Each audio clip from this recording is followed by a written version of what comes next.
Welcome back to another video. In the previous video, we just finished about one aspect of co-ownership, that of joint tenancy. And in this video, we're going to be moving on to the second aspect, the second type of co-ownership, that of tenancy in common. And I think this is going to form three videos. This one's going to be relatively short, offering an introduction into tenancy in common. And then in the next video, we're going to be looking at more specifically about how we can create a tenancy in common of the beneficial interest under a trust. And then finally, we're going to dive a little bit deeper into the severance of a joint tenancy and how we can do that. Okay, so tenancy in common. Now, a tenancy in common is something that can only exist in equity, and this provides an alternative way in which co-owners can hold the beneficial interest in their property. When two or more people own land under a tenancy in common, it is often said that they have an undivided share or undivided shares in land.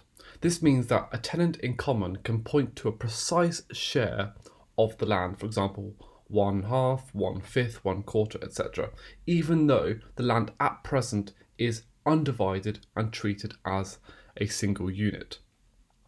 So unlike a joint tenancy, a tenancy in common is distinguished by the fact that each co-owner has a distinct and quantifiable share of the land, although this does not mean that a particular tenant can physically demarcate a portion of the land and claim it as his own. The land is still undivided and the tenant owns a quantifiable share in it, which can be realised if and when the property is sold. So although there is a unity of possession in tenancies in common, each tenant still owns a particular portion of the land. For example, if 4 people have a tenancy in common, they will each have their own defined share. In other words, they all own 1/4 of the land each, or 2 people own 1/3 and 2 own 1/6, for example, etc., etc. So if the property was then sold, each tenant would receive a proportion of that money equal to the proportion of the land that they own. So if I owned 1/4 of Blackacre and it sells for £100,000, I would receive £25,000. None of the other unities, apart from unity of possession, are necessary in tenancy in common. However, the other unities may still be present anyway. Importantly, the right of survivorship, which we looked at in the previous video, does not apply to a tenancy in common. This is why a tenancy in common is often preferred when the co-owners are not closely connected. Thus, in the absence of survivorship, there is no risk that a person's property can accrue in error to his business partner instead of his family. So I'm going to give you a quick summary of tenancy in common, and as I just mentioned, there is an undivided share of land, and also as I just mentioned, there is a unity of possession, the only necessary unity that we need. So yeah, as I said, no other unity must be present, although others may be present. And there is no right of survivorship, and so the share may be passed on in the normal way on death or in writing during the co-owner's life. So this is really what we just looked at a second ago, which I explained in more depth, but that's really just the summary of what I was just talking about. And finally, a tenancy in common may come about through the severance of a joint tenancy. And we're going to look at severance a little bit more in a couple of videos' time with regards to tenancy in common and how we can actually sever a joint tenancy.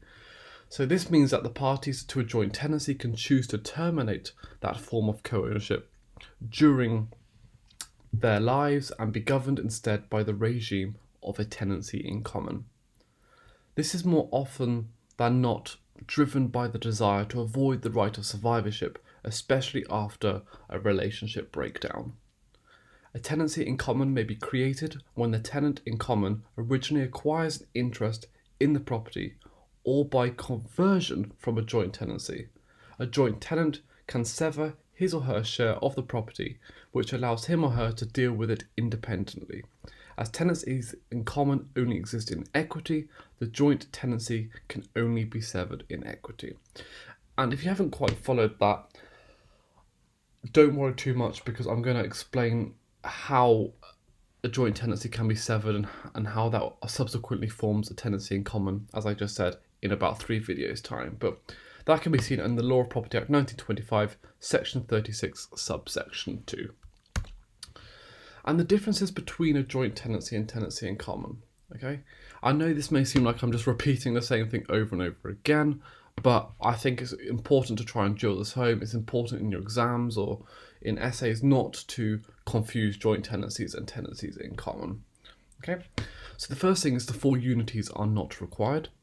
And as I just mentioned, only the unity of possession is required in a tenancy in common. If the 4 unities do not exist, it must be a tenancy in common. So AG Securities and Vaughan shows this, and even shows that even where the 4 unities are present, that does not automatically make it a joint tenancy. And we've looked at, for example, pretense. So that could be an example of pretense. Notional shares and no right of survivorship. Tenants in common are entitled to a notional share of the property, for example, a half, a quarter, etc., which he or she can dispose of during life or death. Thus, when one tenant in common dies, the remaining co-owners have no right of survivorship. The right of survivorship was a key difference, for example, in Burgess and Rawnsley. The deceased share in the property forms part of his or her estate and passes by will or under the rules of intestacy. Then we've also got tenancy in common cannot exist at law, but of course it continues to exist in equity.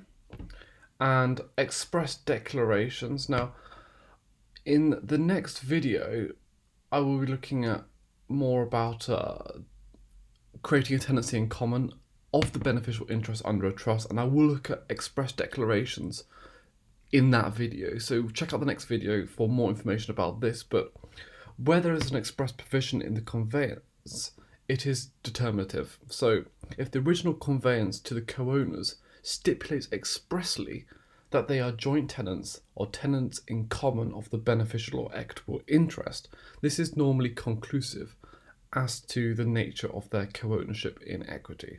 And we can see that in Goodman and Gallant 1986. A husband and wife acquired a property as joint tenants in law and in equity. Following the breakdown of the marriage, the husband moved out and the wife's new partner moved in. The wife and her new partner bought out the husband's share. When the relationship between the wife and her new partner broke down, the wife claimed 75% of the property, as half the property that she owned with her husband, plus half the husband's share that she and her husband had bought. The court found that the declaration made when the wife and her partner bought out the husband, that they held the property as joint tenants in equity, was conclusive, and the property was held as joint tenants and on severance in equal shares. But we will look at this whole understanding of how we can create a tenancy in common of the beneficial interest under trust in the next video. So check that one out.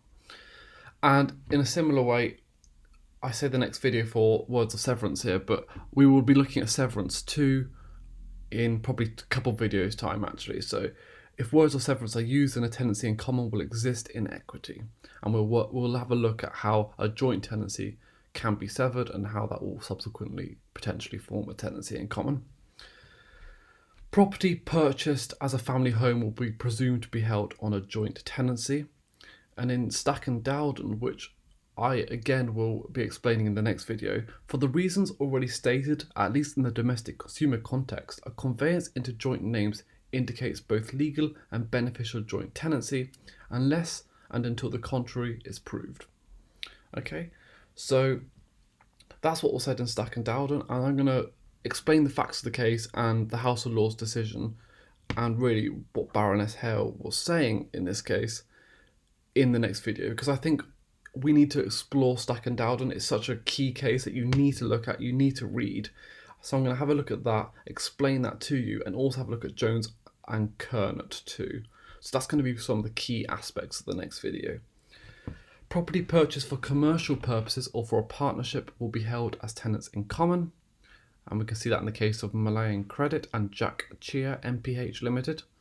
And then finally, property jointly purchased in unequal shares is presumed to be a tenancy in common.